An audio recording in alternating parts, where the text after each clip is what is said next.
That may be the greatest catch I've ever seen in my life.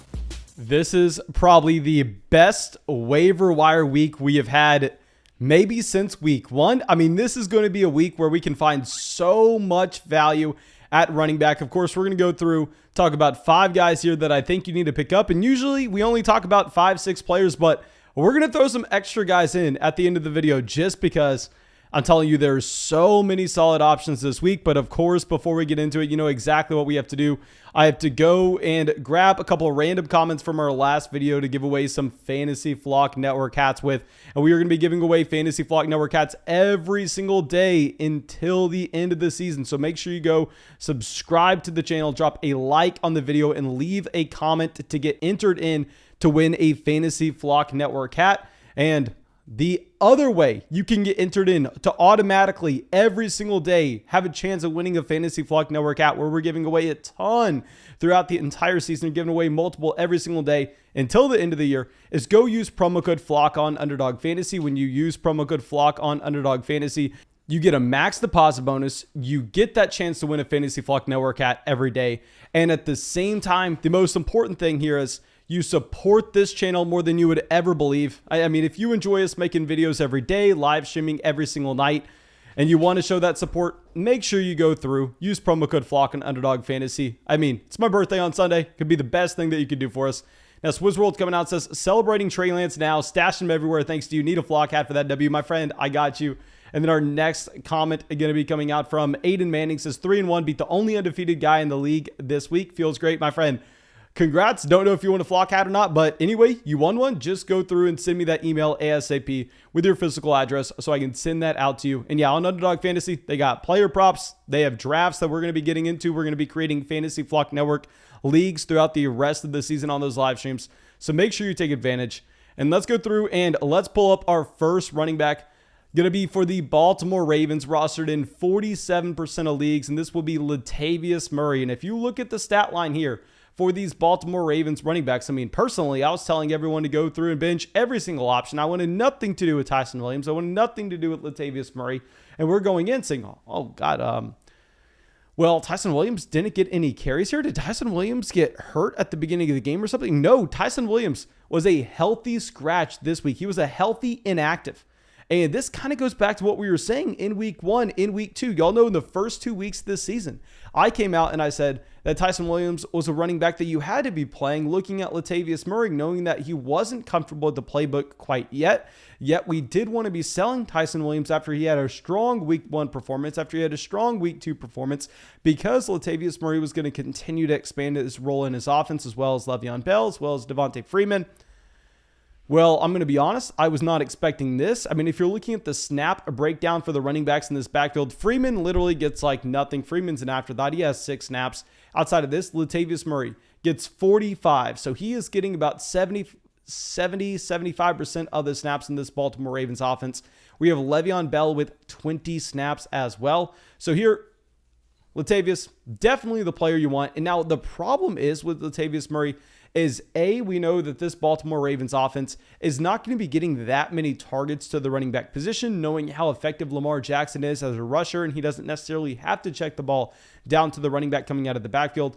And you kind of see this with Latavius Murray this week, and that, I mean, the fantasy production isn't through the roof by any means. I mean, he comes out, he gets 18 carries. He has a rushing touchdown to go along with it. So you'd hear, 18 carries, the Baltimore Ravens offense, a rushing touchdown. I'm imagining that he had a fantastic week. Well, no, he has 59 rushing yards, and the problem is no usage at all in the receiving game. I mean, getting nothing in the receiving game here is definitely going to cap Latavius Murray's ceiling, but what I really want to look at as well is the fact with Latavius Murray here, if you're looking at the amount of routes that these running backs ran out of the backfield, it's not like Latavius Murray was only getting used on first and second down. He actually did run 16 routes out of the backfield compared to what Le'Veon Bell did with 9 routes. So, I mean, still, Latavius Murray's running more routes out of this backfield than any other running back as well. Clearly, he is not going to be the pure receiving running back in this offense. However, I think that role is going to be more so split between Le'Veon Bell and Devontae Freeman. But Latavius Murray, you could see him get up to 2 receptions a game. And in 2 receptions a game, that's all you really need here for Latavius Murray, to be honest. And he's available in slightly over half of leagues right now. I definitely think he's worth a pickup, especially as we're trending towards the bye weeks. And I mean, you have guys like Mike Davis, players like Myles Gaskin, that it looks like you can't start them under any circumstance right now. So Latavius Murray definitely going to be that guy we're wanting to go through and chase. Now our next running back, we're going to kind of throw him here at the beginning just because I want to talk about him. We definitely have some better pickups based on what's happened this past week, but I still think he had a great week with A.J. Dillon here. Please, if you're playing in a 10-man format, really that's going to be the only format that A.J. Dillon's even available, because right now he is rostered in 64% of leagues. So, I mean, he's only going to be available in about 1 out of every 3 leagues here. But still, he comes out this past week. Now, keep in mind, about half of this production is at the end of the game when this game's out of hand between the Green Bay Packers and the Pittsburgh Steelers. But he had 15 carries, 81 rushing yards with a reception, and 16 receiving yards as well. Now, I mean, if you were watching this game, you saw exactly why you liked drafting A.J. Dillon in the back half of your drafts, and exactly why I think everybody, regardless of your league format, needs to be going through and rostering A.J. Dillon here, and that this is a running back. Like we said, going through fantasy football drafts, like we're going to maintain that stance right now. He has that role on the Green Bay Packers offense where if you were in a pickle, I mean, if all of a sudden you're looking at a situation where you go, okay, well, we got the weird game where maybe Josh Jacobs isn't going to go on Monday night. We have to just decide someone to go on Sunday. We just need to try to find someone with a high floor. I mean, you can go and you can start A.J. Dillon here just as almost a last option, because he is getting that role where he's splitting that backfield with Aaron Jones, running behind a good offensive line and a great offense. And A.J. Dillon looks like a fantastic running back. But also at the same time, if you looked at how damn good A.J. Dillon looked when he got the ball this past week, I think you can clearly see the path for upside if anything were to occur to Aaron Jones. So if Aaron Jones goes down like you had from Christian McCaffrey, if Aaron Jones goes down like you have from David Montgomery, I think that you actually have A.J. Dillon as most likely a top 10 running back. He's the same size as Derrick Henry. He ran the same exact 40-yard dash as Derrick Henry. Not saying he's Henry. Of course, I'm not saying that, or he would just be way more effective already in Green Bay. But clearly there's a case for him to have that elite level ceiling if this offense is going to continue to be this productive. So yeah, A.J. Dillon, I want to include him here just because I know maybe he hasn't necessarily just completely popped off, but the fact that he's available in this many leagues, I think you have to go pick him up if you're playing in a 10-man format and he's available. Now, our next running back, obviously the storyline for the week. And now I will say, we are recording this on Sunday night because I want to get this out as early as I can for y'all. But Damian Williams here is going to be probably everyone's top pickup. Now, we do not know when David Montgomery is actually going to come back. I'll say we went through and tried to watch some fantasy videos about the David Montgomery injury. And you know, all those fantasy quote unquote injury videos are the same. It's some guy sitting here with a little model and he goes, yeah, he got hit here. He can be out anywhere from 1 to 16 weeks. And yeah, drop a like, subscribe to the channel. I'm like, okay, you bum. You did not help us at all. But of course, here with Damian Williams, this is going to be a running back that you're looking at saying, okay, well, we already kind of liked rostering him based on the role that he had in the receiving game. And that's a big thing I want to focus in on here, is that Damian Williams is one of these running backs that is that receiving running back with upside based on the frame that he has, where he can see 20 plus touches in a game. Now with Williams, he was hyper productive this past week where he had 8 carries, 55 rushing yards, a rushing touchdown. Now what I really want to look at is 2 receptions and 15 yards. Now if you go back to week 1 as well against the Los Angeles Rams, I mean, when you actually had David Montgomery playing this entire game, Damian Williams still was getting that usage in the receiving game, indicating that this Chicago Bears coaching staff clearly believes that Damian Williams has that talent profile. And of course, you recognize the name from the Super Bowl with Damian Williams here. More so, I'm looking at him saying, well, from a PPR league, this can be easily someone that if you combine the amount of targets that David Montgomery and Williams, they've each had out of the backfield over the past few weeks, you look at a per game number of maybe Damian Williams getting 5-6 targets a game, coming away with 4 receptions a game, and at the same time, he has the potential to see 15 carries in a game. This is a running back that automatically vaults up to being a top 16 running back in fantasy based off volume alone. Now, of course, you're going to be very concerned about a couple things here. A, you're concerned that these Chicago Bears with Justin Fields just can't be that productive. Now, of course, it was a great matchup this past week against the Detroit Lions, and that's why we really wanted to go through and we wanted to play all of these Chicago Bears that we could. Yes, I said to play David Montgomery. Yes, we said to play Allen Robinson, and Allen Robinson, my God, not coming through for us at all. But still, I think Damian Williams can in plus matchups just with the workload that he's guaranteed. This was a running back that was highly effective in Kansas City a few years ago. Obviously, he did not miss in 2020 based on an injury. He actually opted out in 2020 based on COVID. So it's not like he's coming back from some significant lower body injury either. Now our next running back, oh my gosh, we're having to take a big L with this running back here, Kenneth Gainwell. Now Kenneth Gainwell in a PPR format, oh my God, he looks like such a solid pickup right now. I'm surprised to see how many leagues he's available in. He's currently available in over 70% of leagues right now. And with Kenneth Gainwell, I'm going to be completely honest. I mean, in our deep drafts on Underdog Fantasy that we are doing up until opening day kickoff, and like I said, we're going to continue to do those drafts on Underdog Fantasy. Go use promo code FLOCK, make that $10 deposit. And I forgot to say, if we get 10,000 deposits on Underdog Fantasy with promo code FLOCK, they actually said that they will be flying people to Tampa, Florida to go to a Tampa Bay Buccaneers game with me. I'm pretty sure that they said that, not necessarily thinking it was even possible that we could hit 10,000 people signing up for Underdog Fantasy with promo code FLOCK. Please show them the strength of the flock. Show them exactly what we can do. For the love of God, let's get to that number so we can get that giveaway going. But here with Kenneth Gainwell, I didn't like him because we were looking at Miles Sanders as the clear running back 1 here. And I actually thought this running back 2 role was going to be split between Kenneth Gainwell and Boston Scott. I thought there was really no upside in going and picking up Kenneth Gainwell. And even if you had a Miles Sanders injury, you were going to have Boston Scott splitting this backfield. I thought that this was going to be more so a 3-man committee throughout the season as well. So you would never be able to consider starting Gainwell. But I think at this point, Gainwell's not in the same tier as A.J. Dillon, but he's in a similar mold to A.J. Dillon in that you're looking at the usage that he is having in the receiving game, where he actually had this past week 6 receptions, 58 receiving yards. He had 3 carries, 31 rushing yards, and a rushing touchdown at the same time.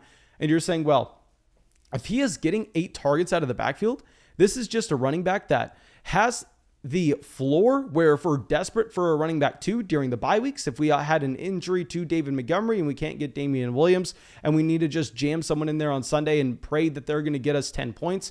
I mean, Kenneth Gainwell can be that player, but also if something were to occur to Miles Sanders, all of a sudden you're a lot more excited about Kenneth Gainwell and his overall upside in this offense. Because if they're deciding to use Kenneth Gainwell as the receiving down running back right now, we can kind of just assume that if Miles Sanders were to go down, Kenneth Gainwell can be the feature down running back here, because Kenneth Gainwell is a significantly better option for first and second downs than what you would actually have with Boston Scott. And if Kenneth Gainwell is already getting priority usage in the passing game over Boston Scott, there would be no reason for them to all of a sudden just pigeonhole Gainwell in only a first and second down role and take away receiving down duties if he has already earned that to date.